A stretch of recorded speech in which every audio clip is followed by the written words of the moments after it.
السلام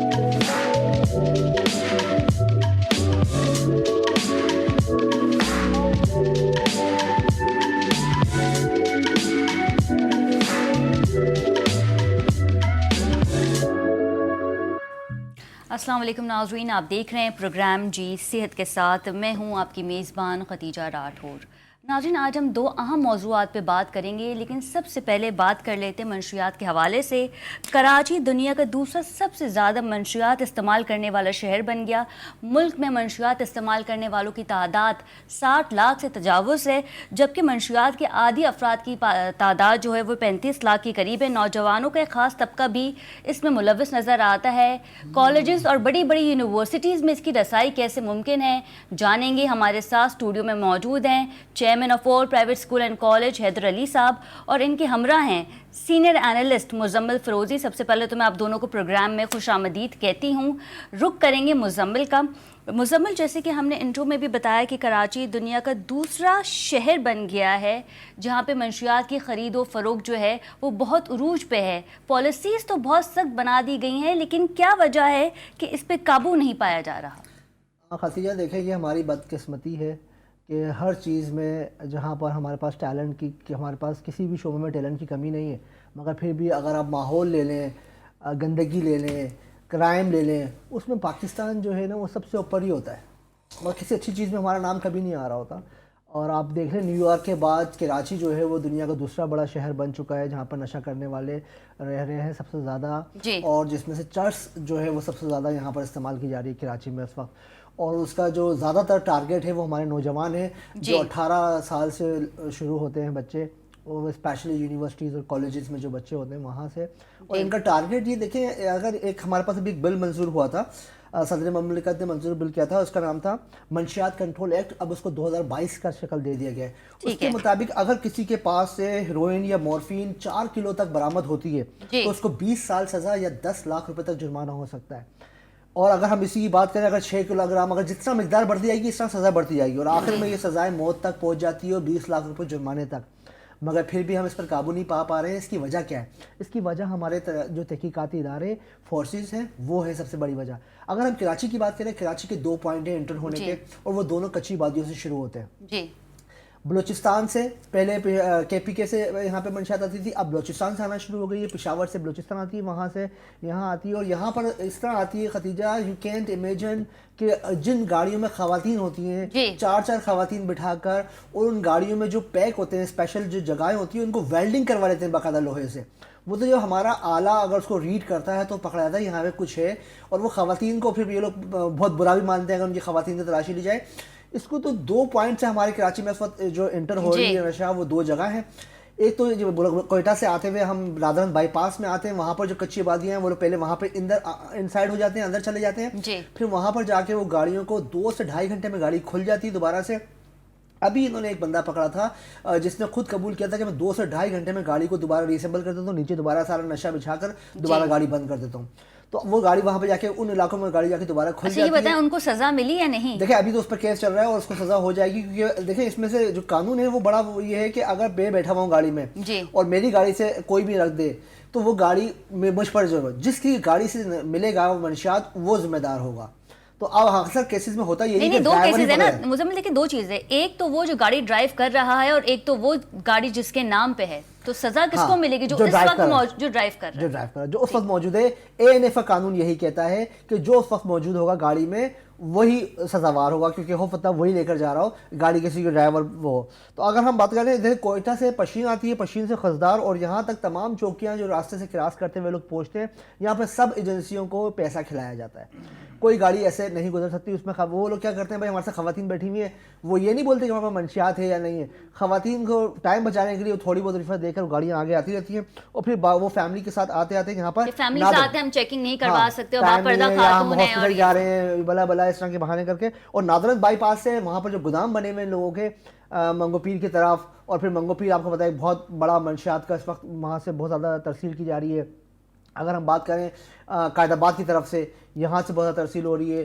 تو اور اگر ہم ادھر سے بات کریں ہاؤس بے کی طرف سے یہاں سے بہت زیادہ ترسیل ہو رہی اچھا ہے. مزمل، آپ سے یہ بھی جانیں گے کہ آخر اس کی سرپرستی کون کر رہا ہے، کیونکہ گروہ کے تحت جو ہے یہ آرگنائزیشن کام کر رہی ہے. حیدر علی صاحب کی جانب جاؤں گی. حیدر علی صاحب، نوجوانوں کا ایک خاص طبقہ منشیات کی لت میں ہے، نامور کالج اور یونیورسٹی میں اس کی خرید و فروخت جو ہے وہ ہو رہی ہے. تو اس حوالے سے آپ لوگوں کی کیا کوئی پالیسی سامنے آئی ہے؟ کالج کی ڈین، پرنسپل سے آپ لوگوں کی بات چیت ہوئی ہے؟ بسم اللہ الرحمن الرحیم. ختیجہ، سب سے پہلے تو آپ کا بہت شکریہ کہ آپ نے بہت ہی اہم اور حساس مسئلے پر اس پروگرام کو شروع کیا، اور جس کا تعلق میں سمجھتا ہوں کہ معاشرے کے ہر فرد، ہر گھر، ہر طبقے اس سے براہ راست جڑا ہوا ہے. بالکل. آپ کے سوال کا جواب میں آپ کو بالکل دے دوں گا کہ ہم لوگ اپنے تئیں کیا اسٹریٹجی بنا رہے ہیں یا کیا ہم کر پا رہے ہیں. میں چونکہ اکیڈیمیا سے میرا تعلق ہے تو میں اس حوالے سے اس معاملے کو بے حد اہم اور حساس سمجھتے ہوئے اس کی کچھ جو بنیادی وجوہات ہیں وہ میں آپ کے ساتھ شیئر کرنا چاہوں گا. اس لیے کہ کسی بھی مرض کو جو ختم کیا جا سکتا ہے وہ اس کی تشخیص سے، اس کی وجوہات سے ہی ہم اس کا تدارک جو ہے وہ کر سکتے ہیں. تو گزشتہ 5 سے 6 دہائیوں میں دنیا بھر میں جو سرمایہ دارانہ نظام کی بے پناہ مقبولیت اور اندھی قبولیت کی وجہ سے بے شمار کاروبار، غیر اخلاقی اور غیر انسانی کاروبار معرض وجود میں آئے، جس میں سے ایک یہ غیر اخلاقی اور غیر انسانی کاروبار ہے ڈرگز کا. چونکہ قدرتی طور پر نوجوان ہر پرکشش چیز کا جو ہے بہت آسان اور بہت ہی بڑا ٹارگٹ ہوتا ہے، اس لیے اس کاروبار میں ملوث لوگوں نے بھی نوجوانوں کو دنیا بھر میں اس کا شکار بنایا ہے. دوسری وجہ جو مجھے سمجھ میں آتی ہے ڈرگز کی ایڈکشن کی، وہ ہماری عادتوں کی عادت ہے، ہمارے نوجوان طبقے کی، ہمارے جو ٹین ایجرز ہیں ان کی جو ہیبٹ آف ایڈکشن ہے. قدرتی طور سے انسان میں کچھ عادتیں قبول کرنے کی ایک صلاحیت ہوتی ہے.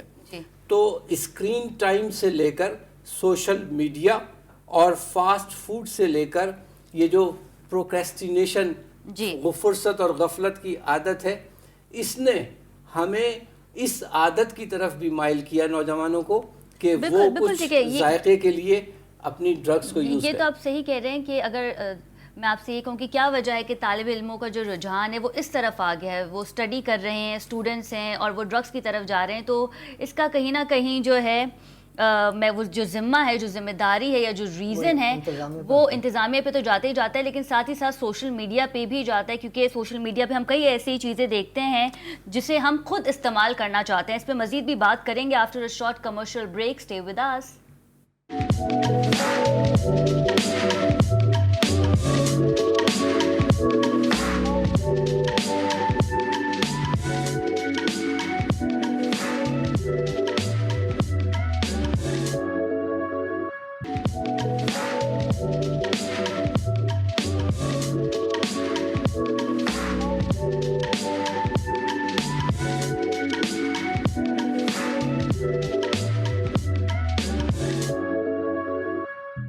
ناظرین، welcome back from the break. اور بریک میں جانے سے پہلے ہم بات کر رہے تھے منشیات کے حوالے سے. نوجوانوں کو ایک خاص طبقہ منشیات کی لت میں ہے، یوتھ اس کا استعمال کر رہی ہے، اور یہ استعمال گھروں میں یا کسی اسٹریٹ پہ نہیں ہو رہا، تعلیم ادارے میں بھی اس کا استعمال جو ہے وہ ہو رہا ہے. نامور یونیورسٹیز میں اس کی خرید اور فروخت جو ہے وہ سامنے آئی ہے. مزمل ہمارے ساتھ موجود ہے. مزمل، منشیات کی کئی قسمیں ہوتی ہیں جن میں آئس ہے، شراب ہے، کوکین ہے، لیکن اس کی خرید اور فروخت کی اگر ہم بات کریں تو سمجھ یہ آتا ہے کہ اس کے پیچھے کوئی گروہ جو ہے وہ کام کر رہا ہے، کیونکہ اسے لینا اور پھر اسے نوجوانوں تک پہنچانا یہ تو کوئی ٹیم ورک سا لگتا ہے.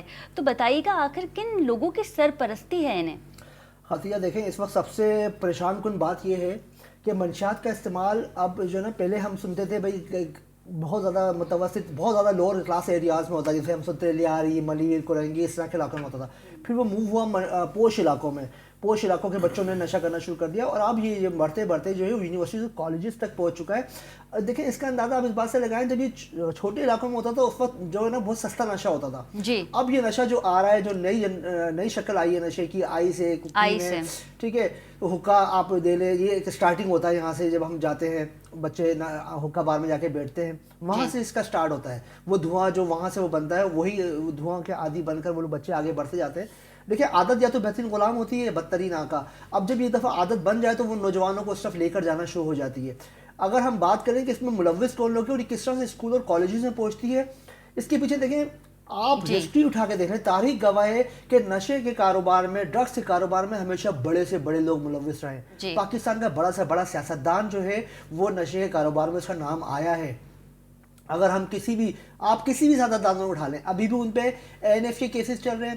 آپ ایفیڈرین کیس کی بات کر لیں، آپ نون لیگ کے لوگوں کی بات کر لیں، آپ پیپلز پارٹی کے لوگوں کی بات کر لیں، کسی بھی بلوچستان کے سیاستدانوں کی بات کر لیں، وہ سب کسی نہ کسی. اچھا ایک تو یہ بھی ہے نا، لاء کے بارے میں بھی بتائیے گا کہ اگر کسی کو شراب خانہ کھولنا ہے تو کوئی مسلمان جو ہے وہ اسے نہیں کھول سکتا، کوئی آپ کو جو ہے نان ریلیجن یعنی کہ نان مسلم جو ہے وہ اسے کھول سکتا ہے.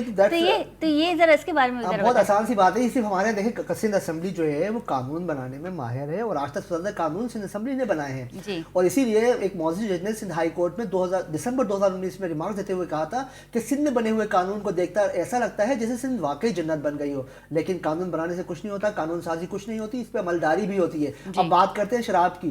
شراب خانوں کے جو لائسنس ہے وہ ایک نان مسلم ہی لے سکتا ہے، اور ہمارے کیا کرتے ہیں جو مسلمان بھائی ہیں وہ ریگولیٹری سے رجسٹر کرواتے ہیں کسی نان مسلم کے نام، اور در پردہ چلا رہے مسلمان ہی ہوتے ہیں. اسی طرح جیسے ہم میڈیکل سٹورز ہوتے ہیں، وہ ڈاکٹر کے نام رجسٹر ہوتا ہے، کوئی جو ڈی فارمیسی کرتا ہے، اور وہ چلانے والا ایک میٹرک پاس بندہ ہوتا ہے. تو شراب خانوں کا بھی یہی حال ہے خدیجہ کہ اس کو تمام زیادہ چلانے والے مسلمان ہیں، اور میں آپ کو بات بتا دوں خریدنے والے بھی مسلمان ہیں. کیونکہ یہاں پر جو ہے یہ بچے اور یہ جو آج کل جتنی پارٹیز ہو رہی ہیں پوش علاقوں میں، وہاں پہ بالکل. اچھا یونیورسٹیز میں پارٹیز ہو رہی ہیں، اس پہ میں جو ہے وہ حیدر علی صاحب کی جانب بھی جاؤں گی. سر اس پہ ذرا جو ہے میں چاہوں گی آپ غور فرمائیں کہ بڑی بڑی یونیورسٹیز میں، کالج میں کھلے عام منشیات کا استعمال ہو رہا ہے، وہاں کی موجودہ پرنسپل دین اس حوالے سے کیا اقدامات لے رہی ہے؟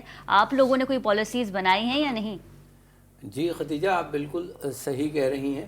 ایکچولی جب کسی کلچر کی نارمز اور ویلیوز تبدیل ہو جائیں تو پھر وہاں کے تعلیمی ادارے بھی اس سے بہت زیادہ متاثر ہوتے ہیں. اور گزشتہ 1-2 دہائیوں سے جو بہت زیادہ پریشرز ہم نے اپنے یوتھ پر یا اپنی ٹین ایجرز پہ ڈالا ہے، جس میں سکسیس کا پریشر ہے، گریڈز کا پریشر ہے، سوشل اسٹیٹس کا پریشر ہے، ایون دو یہ کہ دولت کمانے کا پریشر ہے. ان تمام پریشرز نے بڑی آسانی پیدا کی کہ بچے کسی قسم کے ڈرگ کے عادی ہو جائیں. اور اب صورتحال بالکل مزمل صاحب نے بالکل ٹھیک کہا کہ خوشحال طبقہ ہو یا غریب طبقہ ہو، اتنا سستے سے سستا اور مہنگے سے مہنگا نشہ بھی دستیاب ہے، اور آسانی سے دستیاب ہے، اور آسان نشے بھی دستیاب ہیں. آپ کو یہ نہیں لگتا جس میں آپ نے جو اقسام کا ذکر کیا، ایک میں اس میں اضافہ کرنا چاہوں گا کہ ای سگریٹ یا ویپرز جو ہے اتنا چھوٹا سا، اتنا سادہ سا وہ نشہ ہے جس میں ٹوبیکو بھی ہے، جس میں کیمیکل بھی ہے، جو شاید سگریٹ سے بھی کئی گنا زیادہ خطرناک ہے، اور وہ آسانی سے اویلیبل بھی ہے. تو اس وجہ سے ورائٹی آف ڈرگس نے بھی جو ہے صورتحال کو پیچیدہ کر دیا ہے. سر آپ نہیں سمجھتے کہ موجودہ کالج اور یونیورسٹیز میں کسی قسم کی تو نہیں، میں تو یہ کہوں گی کہ مزید اسٹرکٹنس ہونی چاہیے؟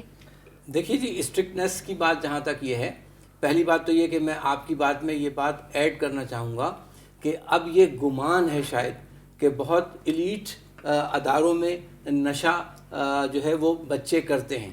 صورتحال یہ ہے کہ چھوٹے جو ادارے ہیں ان میں بھی یہ عادت اب بہت زیادہ رواج پا چکی ہے.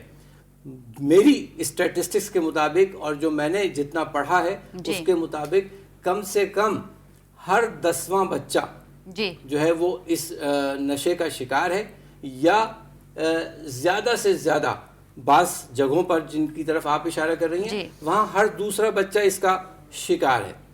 تو میں سمجھتا ہوں کہ یہ صورتحال جو ہے وہ سب کے نوٹس لینے کی ہے. مزمل کچھ کہنا چاہ رہے تھے. میں یہی کہہ رہا تھا کہ دیکھیں خدیجہ, اس میں رسپانسبلٹی جو ہے وہ اداروں کی بنتی ہے. جو ادارے ہمارے ہیں وہ کس طرح سے یہاں پر پہنچ رہی ہے, اور اگر پہنچ گئی ہے میرے گھر میں اگر کوئی چیز آ رہی ہے تو that I am responsible for that. اس کی ذمہ داری میں کسی اور پہ نہیں ڈال سکتا. پرائیویٹ اسکولز کو, کالجز کو, ان کو اپنے کالجز کے اندر جو حرکات و سکنات ہو رہی ہے اس کو روکنے کے لیے ان کو ایکشن اٹھانا ہوگا, اس کے لیے ان کو قدم اٹھانا ہوگا.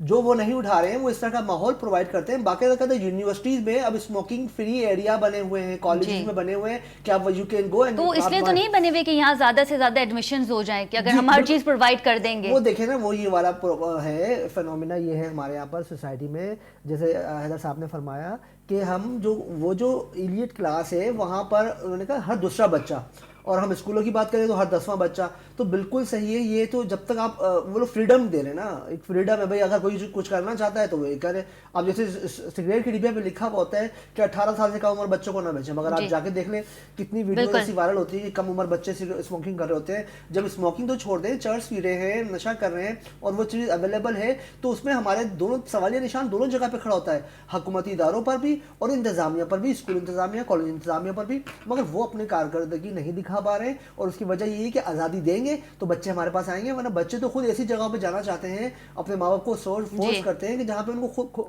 اچھا ایسا ماحول ملے کہ جہاں پہ وہ آزادی سے سب کچھ کر سکیں. دیکھیے خدیجہ, میں اس میں بالکل مزمل صاحب صحیح کہہ رہے ہیں. اس میں ایک اپنا پوائنٹ آف ویو جو ہے وہ آپ سے شیئر کر لوں کہ بالکل صحیح بات ہے. تمام ذمہ داران کا ایک بہت اہم کردار ہے اس میں, چاہے ایجوکیشنل انسٹیٹیوشنز کی مینجمنٹ ہو, ٹیچرز ہوں یا والدین ہوں, یا ہماری جو لا انفورسمنٹ ایجنسیز ہیں وہ ہوں. ہمارے انتظامی ادارے بنیادی طور پر اپنی یعنی کارکردگی دکھانے میں مکمل طور پہ ناکام بھی رہے ہیں. دوسری بات یہ ہے کہ ہمیں اس کا سدباب کرنے کے لیے, اب یہ بات میرے علم میں جہاں تک معلومات ہیں وہ یونیورسٹیز سے لے کر کالجز میں آئی یہ منشیات کی عادت, اب کالجز سے یہ اسکولوں میں بھی پینیٹریٹ ہو چکی ہے. اب کچھ نہیں ہو سکتا. اب اس کا مداوع اگر کریں گے ہم تو صرف اور صرف یہ کہ تعلیم کو ہم روزگار کے لیے, سکسیس کے لیے نہ استعمال کریں, بلکہ تعلیم کا جو پہلا اور بنیادی مقصد تھا ٹریننگ اور گرومنگ, اگر ہم اس کو تعلیمی سسٹم میں اپنے اداروں میں. لیکن سر یہ جو آپ کہہ رہے ہیں کہ یہ اسکولز میں آ گئی, تو اسکولز میں بچوں کی غالباً اگر کلاس 9 کی کوئی بچی ہے تو اس کی ایج 13 یا 14 ہوگی, یا میکسیمم 15 ہوگی میکسیمم. لیکن جہاں پہ ابھی ہم نے انٹرو میں بات کی کہ 18 سال کی بچے جو کریں, تو یہ تو ایک بہت ہی ریشیو بہت تیزی سے پیچھے جا رہا ہے کہ اگر 13 اور 14 سال کی لڑکی بھی جو ہے وہ منشیات کا استعمال کرے تو ایک لمحہ فکریہ ہے. ساتھ ہی ساتھ حیدر علی صاحب یہ بھی بتائیے گا کہ پاکستان میں خصوصاً اگر ہم کراچی کی بات کریں تو یہاں پہ ایجوکیشن لٹریسی ریٹ کیا ہے, اور پرائیویٹ اسکولز اپنی من چاہی فیس جو ہے وہ والدین سے لے رہا ہے, جو کم آمدنی والے افراد ہیں وہ افورڈ نہیں کر پا رہے. تو کن پالیسیز کے تحت جو ہیں یہ تعلیمی ادارے اسپیشلی پرائیویٹ سکولز چل رہے ہیں, ذرا پلیز سر بتائیے گا. ایک بات اس میں اور ایڈ کرنا ہے, سالانہ فیس کا جو ایشو ہے, دیکھیں سالانہ فیس تو غنڈہ گردی ہے نا, بلا وجہ کی سالانہ فیس ہے. سالانہ جب بندہ ماہانہ فیس دے رہا ہے پھر یہ لوگ سالانہ فیس بھی اس پر سے لیتے ہیں, اس کا کیا جواز بنتا ہے؟ سر پلیز سر, آپ کو پورا ٹائم دیا جائے گا. اگر پرائیویٹ تعلیم کی بات کریں آپ تو دنیا بھر میں پرائیویٹ تعلیم جو ہے وہ مہنگی تصور کی جاتی ہے اور مہنگی ہوتی ہے. پاکستان میں بدقسمتی سے چونکہ سرکاری جو تعلیمی نظام ہے وہ ناکام ہوا یا تنزلی کا زوال کا شکار ہے, جس کی وجہ سے پرائیویٹ اسکولز کی جو گروتھ ہے اس میں غیر ضروری اضافہ بھی ہمیں دیکھنے میں آیا. اور میں آپ کی بات سے جزوی طور پر اتفاق کرتے ہوئے کہ ہر شعبے کی طرح کچھ کالی بھیڑیں شاید شعبہ تعلیم میں پرائیویٹ ایجوکیشن میں بھی ہیں جو کہ زیادتی یا ناانصافی کرتی ہیں, اور کبھی بھی پرائیویٹ اسکولز ایسوسیشن جو ہیں وہ کسی غلط کام کے لیے کسی کا ساتھ نہیں دیتی, بلکہ یہ بات بڑے وثوق سے کہی جا سکتی ہے کہ سندھ کے اگر شہری اور دیہی علاقوں میں تناسب نکالا جائے تو تقریباً شہری علاقوں میں 75% سے زیادہ تعلیمی بوجھ جو ہے وہ پرائیویٹ ایجوکیشن نے اٹھایا ہوا ہے, اور دیہات میں اور قصبوں میں جو ہے یہ 25 سے 30% جو ہے بچے پرائیویٹ تعلیمی اداروں میں پڑھتے ہیں, کیونکہ ہمارے گورنمنٹ اسکول جو ہیں وہ ناکام ہو گئے ہیں. جی, سستے سے سستا تعلیمی ادارہ بھی موجود ہے اور مہنگے سے مہنگا تعلیمی ادارہ بھی موجود ہے. ہمارا اس پہ بڑا واضح اور دو ٹوک موقف ہے کہ کوالٹی جو ہے وہ نیور کمز وداؤٹ کاسٹ, لیکن یہ بات آپ جس کی طرف اشارہ کر رہی ہیں غالباً مزمل صاحب نے بھی اسی طرف اشارہ کیا کہ ایک ہوتی ہے کوالٹی ایجوکیشن اور ایک ہوتی ہے لگژری ایجوکیشن. تو ہم اس بات کے حق میں قطعی نہیں ہیں, اس پر یقیناً کوئی چیک اینڈ بیلنس ہونا چاہیے. تو دورہ میں آ رہا ہے نا کہ ایک بچہ کچھ اور پڑھ رہا ہے, دوسرا کچھ اور پڑھ رہا ہے, تو ایک بیلنس ایجوکیشن ہونا چاہیے نا سب کے لیے. دیکھیے یہ ریاست کی ذمہ داری ہے جی بالکل, کہ وہ ہر ریاست کی ذمہ بچے کو داری جو ہے اس کا بنیادی حق دے تعلیم کا, لیکن پرائیویٹ سیکٹر اپنی استطاعت کے مطابق, اپنی حیثیت کے مطابق جو ہے وہ اپنا بہترین کردار ادا کر رہا ہے. اور کبھی بھی ہمیں اس مغالطے میں نہیں رہنا چاہیے کہ ہم ایک غریب علاقے کی کوئی تنخواہ بتا کر یا معاملہ بتا کر کسی پوش علاقے میں لی جانے والی فیس کا مقابلہ یا جو ہے اس کا تجزیہ کرنے لگتے ہیں. تو تمام چیزوں کو ریشنلائز دیکھا جائے. پرائیویٹ ایجوکیشن میں بچوں کو لانا یہ والدین کا, تعلیمی ادارے کا آپس کا ایک اخلاقی کانٹریکٹ ہوتا ہے کہ بچوں کو پڑھانا ہے, بچوں کو پڑھوانا ہے. تو میں سمجھتا ہوں کہ والدین جتنا افورڈ کر سکتے ہیں اس سے کہیں تھوڑا سا آگے بڑھ کر اگلے قدم پہ جا کے وہ تعلیمی ادارے کا انتخاب کر رہے ہوتے ہیں, جس کی وجہ سے ان کو تھوڑا سا فائنینشیل پریشر جو ہے وہ آ رہا ہوتا ہے. جی ناظرین, بچوں کی تعلیم پہ مزید بھی بات کریں گے after short commercial break. Stay with اس.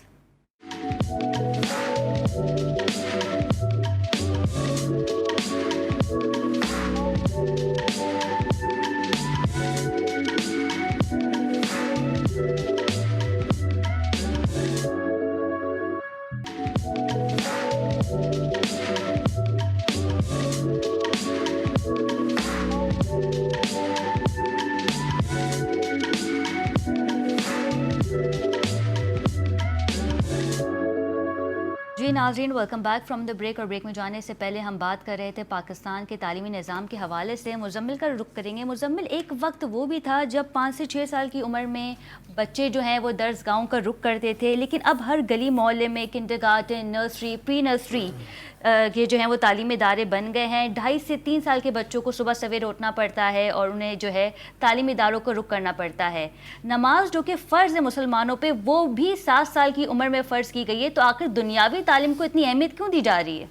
خدیجہ دیکھیں, میں تو کچھ کہوں گا نہیں, کیونکہ مجھے تو ڈر لگ گیا ہے پرائیویٹ اسکول ایسوسیشن والوں سے, کیونکہ وہی وہ ایک ڈی جی کو جب ہٹوا سکتے ہیں تو میں کیا نا چیز, تو میں تو اس لیے مافیا ورڈ یوز ہی نہیں کر سکتا نا ان کے لیے, تو میں کہہ بھی نہیں رہا ہوں ایسا. مگر دیکھیں یہ ایک بہت بڑا ایک سرکردہ لوگ ہیں جنہوں نے ایک پورے نظام کو گھیر لیا, اور اس پہ ہماری حکومت کا سب سے بڑا قصور ہے کہ حکومت نے وہ ماحول کریٹ کیا کہ پرائیویٹ اسکول کھولے گئے اور 75% جو ہمارے ایجوکیشن. اچھا سوری, میں آپ کی بات کٹ کر رہی ہوں, لیکن ساتھ ہی ساتھ میں چاہوں گی آپ یہ بھی بتائیے کہ اگر ہم دوسری کنٹریز میں دیکھیں جہاں پہ تعلیمی نظام ہم سے کہیں زیادہ بہتر ہے, جس میں جرمنی, فن لینڈ, وہاں پہ جو بچوں کے ایڈمیشن کی جو ایج ہے وہ 6 سے 7 سال کی عمر میں, یعنی کہ 8 سال کی عمر میں آپ جو ہیں وہ بچے کو بھیج سکتے ہیں نرسری, پری نرسری, کنڈرگارٹن کے لیے.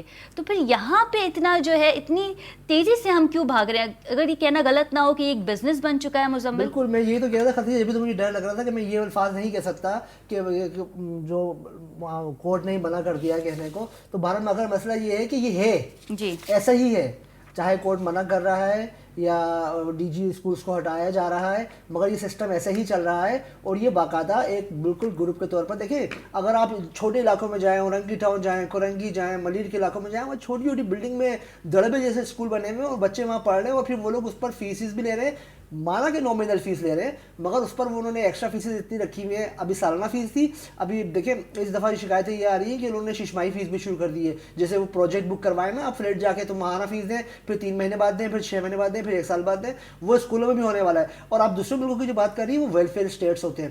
سوری, ہماری جو کنٹری ہے, جو ہماری اسٹیٹ ہے, وہ ویلفیئر اسٹیٹ نہیں ہے. یہاں پہ تو کماؤ اسٹیٹ ہے, مطلب حکومت الگ کما رہی ہے, دوسرے مافیاز الگ کما رہے ہیں. جہاں پہ اگر آپ ہم نے منشیات کی بات کی, اس میں آپ دیکھ لیں بڑے بڑے سیاستدان شامل ہیں. ایجوکیشن سیکٹر کو دیکھ لیں, بڑے بڑے اسکولز بڑے بڑے سیاستدانوں کے ہیں. ہاسپٹلز دیکھ لیں, وہ بڑے بڑے جتنے پرائیویٹ ہاسپٹل ہیں وہ بڑے بڑے سیاستدانوں کے ہیں. تو ہمارے یہاں تو آپ نا چھوڑ دینا, کچھ بھی نہیں ہے. جو غریبوں کے اسکولز ہیں وہ سرکاری اسکولز ہیں, ابھی ہم ان پہ بھی بات کریں گے, ان کی حالت انتظار کیا ہے. مگر یہ جو نہیں کوئی ایج مختص ہے کہ آپ نے جو ہے وہ بچوں کی تعلیم اس ایج میں شروع کر دینی ہے, یا جب آپ کا دل کرے, کچھ کہنا چاہ رہے ہیں؟ جی خدیجہ, میں آپ سے گزارش کرتا ہوں جی سر کہ گورنمنٹ اسکولز کے لیے جو پاکستان میں معیار ہے وہ 5 سال کی عمر کا معیار مقرر ہے کہ 5 سال کی عمر میں بچے کو اسکول میں داخل کرایا جائے. لیکن جو ہمارا لائف اسٹائل چینج ہوا, جو ہمارا کلچرل چینجز آئے, جو ہمارا سوسائٹی کا لیونگ اسٹائل تبدیل ہوا, اس کی وجہ سے جو ہے, اور جو گھروں میں مصروفیات والدین کی بہت زیادہ بڑھ گئیں, یہ بھی آپ بالکل صحیح کہہ رہے ہیں, اسپیشلائزیشن آ گئی, تو بنیادی طور سے پرائیویٹ اسکولز کے لیے بھی انٹرنیشنلی یہ چیزیں آئیڈیاز امپورٹ ہوئے ہیں کہ 3 سال سے لے کے 8 سال کی عمر تک کی جو ایجوکیشن ہے یہ ارلی ایجوکیشن کہلاتی ہے, 3 سال کی عمر سے لے کر 8 سال کی عمر تک. اچھا, یہ کیوں ہوئی؟ اس کی وجوہات نفسیاتی بھی ہیں, سائنسی بھی ہیں. جی سر پلیز جو بچے کے پہلا 6 سے 7 سال کی عمر کا دورانیہ ہوتا ہے, اس میں بچے کا مائنڈ جو ہے بہت تیزی سے گرو ہوتا ہے. 96% تک جو اس کا مائنڈ ہے وہ گرون اپ ہو چکا ہوتا ہے ایج 6-7 ایئرس تک. اس وجہ سے ایک ٹریننگ اور گرومنگ کا کانسیپٹ آیا, وہ چاہے کنڈر گارڈن کی شکل میں ہو, چاہے وہ مونٹیسری کی شکل میں ہو, چاہے وہ پری اسکولنگ کی شکل میں ہو, اور اس کو سرکاری طور پر بھی تسلیم کیا جاتا ہے. اب کچی پکی کلاس پہلے بھی گورنمنٹ اسکولز میں ہوا کرتی تھی, اور ابھی باقاعدہ پری پرائمری میں کلاسز جو ہیں وہ شروع کی گئی ہیں.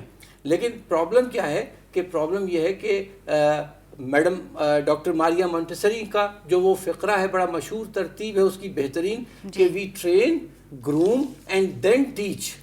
تو ہم نے کیا کیا کہ بہت چھوٹے چھوٹے بچوں کو جو ہے وہ ٹیچنگ کے, ریڈنگ کے, رائٹنگ کے پریشر میں لے آئے, بجائے اس کے کہ ان کی ٹریننگ گرومنگ کا پیریڈ یہ شمار کیا جانا تھا.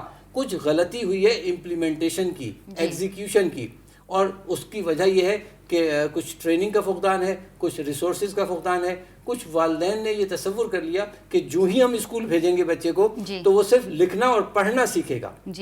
تو خود سے والدین نے بھی ٹریننگ گرومنگ سے اپنا ہاتھ لگایا. ہم جب 6 سال کے تھے, جب ہمارا ایڈمیشن ہوا اسکول میں, تو اور ڈاکٹر صاحب نے سر نے بھی بات کی تائید کی کہ 6 سال کے بعد بندے کا مائنڈ 6 سے 7 سال میں گرو کرتا ہے, وہ سیکھنا شروع کرتا ہے. تو ہم کیوں بچوں کو 3 سال 2.5 سال کی عمر میں, 2.5 سال کی عمر میں بچوں کو اسکول بھیجنا شروع کرتے ہیں, وہ بھی صبح سویرے آپ کو جو ہے نا بچوں کو ڈانٹ ڈپٹ کے آپ کو. اور آپ نے جو امریکہ کی یا دوسری کنٹریز کی ایگزامپل دی ہے, وہاں پر جو ہے وہ بچے جا کے باقاعدہ سوتے ہیں اسکولز میں. وہاں پہ بالکل وہی والی امپلیمنٹیشن ہے کہ اگر وہ بچوں کو صرف وہاں پہ وہ گروم کرتے ہیں, بچوں کو صرف سکھاتے ہیں کہ اسکول گوئنگ بچہ کیا ہوتا ہے, اسکول میں جا کے کیا کرنا. یہاں پر تو ہمارے بچوں کو جاتے وہ رٹا لگانے پہ سکھا دیتے ہیں. تو بہرحال میرا اعتراض اس بات پر ہے ختیجہ کہ یہ جو بھاری فیسیں لے کر ہم ویلفیئر اسٹیٹ بنائیں, گورنمنٹ کو چاہیے کہ وہ اس طرح کے ادارے بنائیں جہاں پر وہ اگر پیشہ ور خواتین ہیں وہ اپنے بچوں کو جیسے اگر ڈے کیئر سینٹر میں لے جانا چاہتی ہیں تو ہمارے یہ نظام نہیں ہے نا. گورنمنٹ سرکاری سطح پر ایسے پروگرام بنائے جاتے ہیں, ایسے ادارے بنائے جاتے ہیں جہاں پر لوگ اکوموڈیٹ ہو سکے. ہم بدقسمتی سے ہمارے پاس کوئی ایسا نظام نہیں ہے. اچھا مزمل, یہ بھی بتائیے گا کیونکہ وقت تھوڑا کم ہے, گورنمنٹ اسکول کے بارے میں اگر ہم بات کریں تو کتنے اسکولز ہیں جو ورکنگ کنڈیشنز میں ہیں جہاں بچے جو ہے تعلیم حاصل کرنے کے لیے جا رہے ہیں؟ خطیہ اس وقت دیکھیں سیلاب کے بعد سے تو بہت گھمبیر صورتحال ہے, اسپیشلی اگر ہم بات کریں کراچی سندھ کے اسکولوں کی, کہ وہاں پر جو سچویشن ہے وہ تو بتانے کے قابل ہی نہیں ہے نا. اب آپ خود سردار شاہ صاحب جو ہیں وہ 3-4 دفعہ فرما چکے ہیں کہ اس وقت جو ہے نا 49,446 اسکولز میں سے, سرکاری عمارتوں میں سے 29,278 عمارتیں ڈیمیج ہیں, پارشل ڈیمیج ہیں. 49,446 اسکولوں میں سے 29,278 سرکاری عمارتیں سیلاب سے متاثر ہوئی ہیں, پارشلی ڈیمیج ہے, جہاں پر آپ تعلیم حاصل نہیں کر سکتے, بچے اسکول نہیں لگ سکتے. جبکہ سردار شاہ صاحب نے اعلان کیا کہ ہم ٹینٹ اسکول شروع کرنے والے ہیں, مگر کراچی میں ابھی تک ہمیں گڈاپ میں, ملیر میں کہیں پہ بھی کوئی ٹینٹ اسکول نظر نہیں آیا. ٹینٹ سٹی میں ایک اسکول ضرور قائم کیا گیا ہے جو وہاں بچوں کو پڑھایا جا رہا ہے, مگر وہ آپ سمجھ سکتے ہیں اس کی سچویشن کیا ہوگی. تو بہرحال اس وقت جو سندھ کی جو ہے وہ سندھ جو ہے کورونا میں جو 2 سال ہم نے جو برباد کیے تو ہم 5 سال پیچھے چلے گئے تھے, اور میں سمجھتا ہوں کہ اگر یہ ڈیمیج پورا نہیں ہوا تو ہم 10 سال پیچھے چلے جائیں گے. انٹیریئر سندھ میں تو بہت زیادہ برا حال ہے. کراچی انٹیریئر سندھ میں بالکل انٹیریئر سندھ کے بارے میں بتائے گا مزمل. دیکھیں انٹیریئر سندھ میں نے آپ کو جیسے بتایا جو زیادہ تر جو بلڈنگ ڈیمیجز ہیں, کراچی میں تو خالی ملیر کے گڈاپ کے کچھ علاقوں میں بلڈنگ ڈیمیجز ہیں, مگر انٹیریئر سندھ میں 27,000 جو بلڈنگ بتائی جا رہی ہیں سرکاری اسکولز, پرائمری اور سیکنڈری اسکول ملا کر, وہ زیادہ تر انٹیریئر سندھ کی ہیں. اب سرکار اس کے لیے دیکھیں سندھ حکومت کا تو وتیرہ شروع سے یہی رہا ہے کہ وہ نقصانات دکھا کر فنڈ جمع کرنے ان کو. اب سردار شاہ صاحب جو ہے وہ ملاقاتوں پہ ملاقاتیں کر رہے ہیں. بالکل ٹھیک ہے, سردار شاہ صاحب جو ہیں وہ خدیجہ اس میں ایک بات پوائنٹ ایڈ کرنا چاہ رہا ہوں 10 سیکنڈ سے کہ 8,000 اسکول تقریباً بالکل ہی جو ہے وہ ختم ہو چکے ہیں. 25 لاکھ سے زیادہ بچے جو ہے ان کی تعلیم جو ہے وہ متاثر ہوئی ہے ان بارشوں کی وجہ سے.